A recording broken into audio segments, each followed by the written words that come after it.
Bismillahirrahmanirrahim.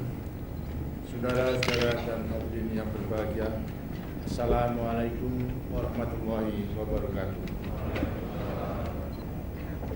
Hari ini kita memperingati Hari Pers Nasional. Peringatan kali ini terasa dalam suasana yang khusus, sebab hari ini Persatuan Wartawan Indonesia dan Serikat Penerbit Surat Kabar memperingati ulang tahunnya yang ke-50. Peringatan ini juga dilakukan di kota Solo, kota tempat lahirnya Persatuan Wartawan Indonesia setengah abad yang lalu. Bukan hal yang kebetulan bahwa beriringan dengan peringatan 50 tahun Indonesia Merdeka, pada bulan Agustus 1945 yang lalu, banyak organisasi dalam masyarakat kita yang memperingati 50 tahun usianya. Ini merupakan bukti sejarah bahwa kemerdekaan yang kita proklamasikan pada tanggal 17 Agustus 1945 mendapatkan dukungan yang luas dari rakyat kita sendiri. Bagi negara yang baru diproklamasikan, dukungan rakyat tadi sangat menentukan kelangsungan hidup negara Republik Indonesia. Pada awal berdirinya negara kita, amat gencar propagandalawan yang menyatakan bahwa Republik Indonesia tidak sah oleh karena dibentuk oleh tentara Jepang yang sudah kalah perang. Jika propagandalawan ini bisa mempengaruhi rakyat dan diterima oleh dunia internasional, sungguh sulit kita membayangkan apa yang akan terjadi dengan negara kita ini. Disitulah letaknya peranan penting dari dukungan rakyat ini. Proklamasi kemerdekaan yang sudah diperjuangkan demikian lama melalui berbagai cara mendapatkan dukungan di seluruh Indonesia. Itulah sebabnya mengapa demikian banyak organisasi tumbuh segera setelah proklamasi kemerdekaan itu.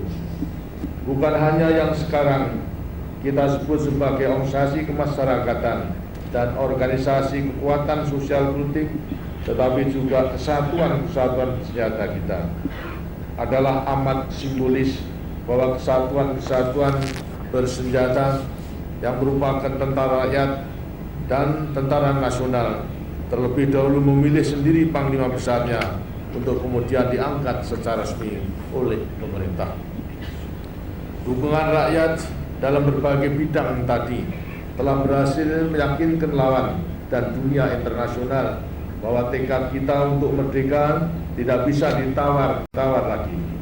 Setelah melancarkan perang kemerdekaan dan perjuangan diplomasi, maka pada akhir tahun 1949 dunia mengakui kemerdekaan kita.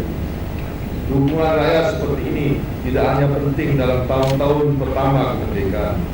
Dukungan rakyat yang kuat terhadap negara kita perlukan sepanjang zaman. Tidak ada pemerintah yang dapat melaksanakan fungsinya dengan baik tanpa dukungan kuat dari rakyat. Apabila saya tidak keliru, memasuki setengah abad kedua usianya, Pers Nasional bertekad untuk menegakkan profesionalisme pers nasional dalam menyongsong abad ke-21. Saya menyambut gembira tekad pers nasional kita tadi. Meskipun demikian, kita semua berharap agar pers nasional tidak sampai melupakan tradisinya sebagai pers perjuangan, serta makin meningkatkan peranannya dalam upaya besar pembangunan kita. Saya pernah mengatakan bahwa pers nasional kita hendaknya menjadi pers pembangunan. Saudara-saudara sekalian, dewasa ini kita hidup di tengah-tengah dunia yang sedang mengalami gelombang perubahan yang dahsyat, terutama di bidang informasi dan komunikasi yang merupakan bidang pergaulan pers. Tantangan yang kita hadapi juga berubah, bahkan akan bertambah besar dan kompleks di masa depan ketika kita memasuki abad ke-21 dan keterbukaan ekonomi dunia. Pers nasional pun mau tidak mau harus ikut berubah. Andai kata kita tidak berhati-hati, maka perubahan ini dapat menjurus ke arah pers perjuangan yang sama sekali lain, pers akan berubah menjadi kancah perjuangan hidup dan perjuangan kepentingan baik bagi wartawan, bagi penerbit, bagi pemilik atau bagi kelompok, tetapi tidak bagi kepentingan nasional. Pers yang seperti itu adalah pers yang kehilangan jati dirinya sebagai pers dari khalayak pembacanya, bangsa Indonesia. Tindak tanduk, perilaku, teknik-teknik, kriteria berita, pertimbangan, dan santun bahasanya akan begitu saja mengikuti resep pers global yang dianggap berhasil secara komersial. Pers seperti itu tidak lagi mencerminkan ciri-ciri keindonesiaan. Dengan demikian, bukan lagi merupakan pers nasional. Jelaslah bahwa tantangan yang dihadapi pers nasional dalam tahun 50 tahun kedua usianya tidaklah ringan. Tantangannya adalah mengembangkan pers nasional yang tetap konsisten dengan jati dirinya di satu pihak dan di lain pihak dapat menyesuaikan diri di tengah-tengah perubahan zaman serta mampu bersaing dalam kancah persaingan media global. Jawabannya terletak pada kemampuan insan pers kita dalam mengembangkan pers nasional menjadi pers yang sekaligus profesional. Untuk itu, seluruh jajaran pers harus berpegang teguh pada prinsip-prinsip dan nilai-nilai profesi yang tinggi yang diterapkannya untuk menegakkan nilai-nilai yang diperjuangkan bangsanya dalam era globalisasi. Jika wartawan dan penerbit Indonesia tidak profesional, ia tidak akan dapat bertahan menghadapi persaingan yang lebih efisien dan tuntas. Tetapi jika ia tidak berpegang teguh pada jati dirinya dan meniru-niru pers global, ia tidak akan mampu menghadapi pers global yang lebih kuat dalam era perdagangan bebas. Nilai tambah yang membuat pers nasional tetap dibaca dan diikuti oleh masyarakat kita terletak pada keindonesiaannya yang tidak akan pernah dapat ditiru dan dimiliki oleh pers asing. Makin mampu yang mencerminkan jati diri bangsanya dalam zaman yang terus berubah, akan makin kuat pula jati diri khalayak pembacanya. Seterusnya, makin kuat keindonesiaan pembacanya, akan makin kuat pula lah dukungannya terhadap kehidupan pers nasional. Adalah kewajiban organisasi pers nasional, PBI maupun SBS untuk mengembangkan keprofesionalan seluruh jajaran pers dalam menghadapi era baru yang sedang kita masuki. Ciri utama seorang profesional terletak pada adanya etika profesi yang merupakan nilai-nilai yang melandasi mutu hasil karyanya. Etika profesi ini dipertaruhkan dengan integritas diri dan ditegakkan oleh organisasi profesinya. Etika sangat penting bagi pers karena ia memberikan jaminan dan menimbulkan kepercayaan kepada masyarakat bahwa apa yang dibaca itu memang mencerminkan hal yang sebenarnya. Etika juga memberikan jaminan bagi sesama insan pers bahwa persaingan dijalankan dengan sehat dan tidak ada yang berlaku curang untuk keperluan komersialnya. Pelaksanaan etika sangat penting untuk menjaga keberadaan pers itu sendiri. Makin baik insan pers menegakkan etika, akan makin tinggi kepercayaan masyarakat, makin berkurang kecurigaan dan ketidakpuasan yang dapat mendorong campur tangan fisik luar terhadap pers. Oleh karena itu, setiap organisasi profesi di bidang pers haruslah mempunyai tata cara penegakan etika yang efektif. Tentulah lebih baik jika setiap profesi mengatur diri dan perilakunya sendiri secara bertanggung jawab. Dengan begitu masyarakat atau pemerintah tidak perlu mencampuri keberadaan pers untuk menjaga kepentingan masyarakat, bangsa, dan negara. Saya mendengar bahwa wartawan Indonesia telah mempunyai kode etik yang dapat menjawab tantangan era globalisasi ini. Juga telah ada Dewan Kehormatan PBI untuk menegakkan kode etik tadi. Melalui sanksi-sanksi yang cukup berat, kita semua merasa bersyukur akan hal tersebut. Namun akhir-akhir ini kita bersama makin sering melihat pelanggaran etika dalam pers.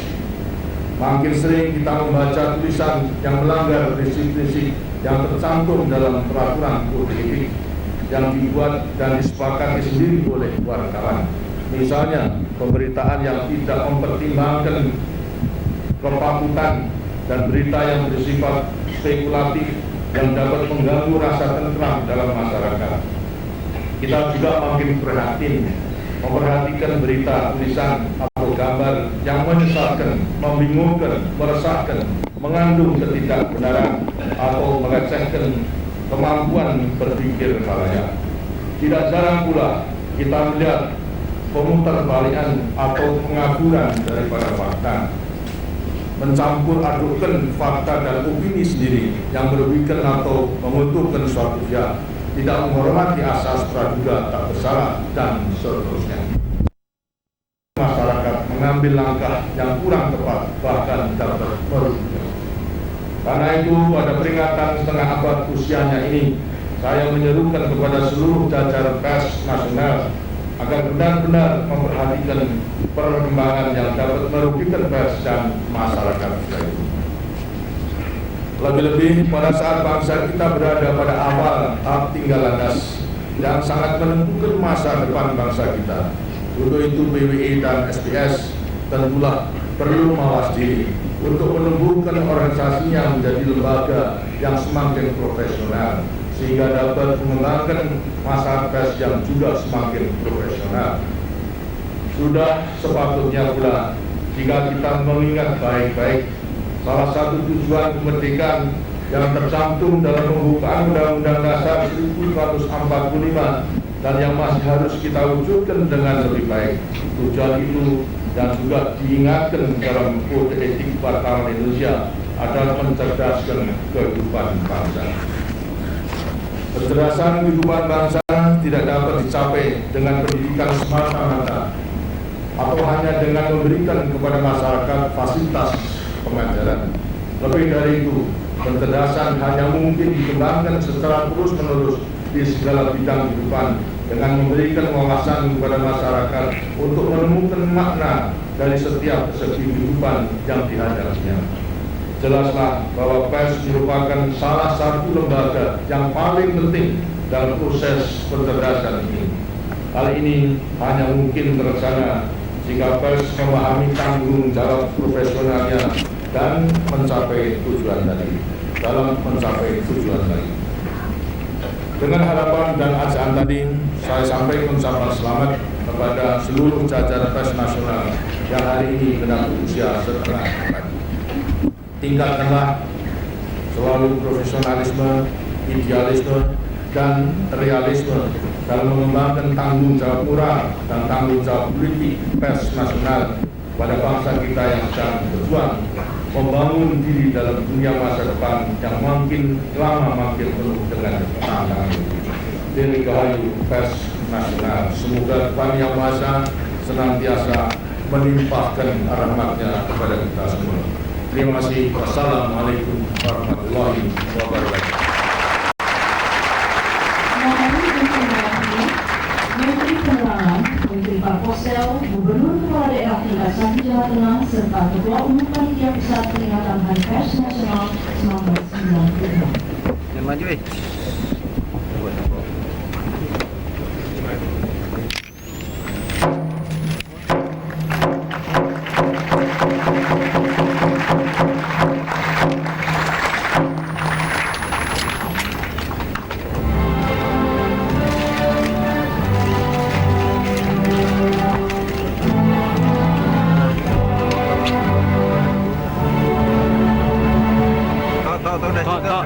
Rianto, udah diam aja deh, itu aja tuh.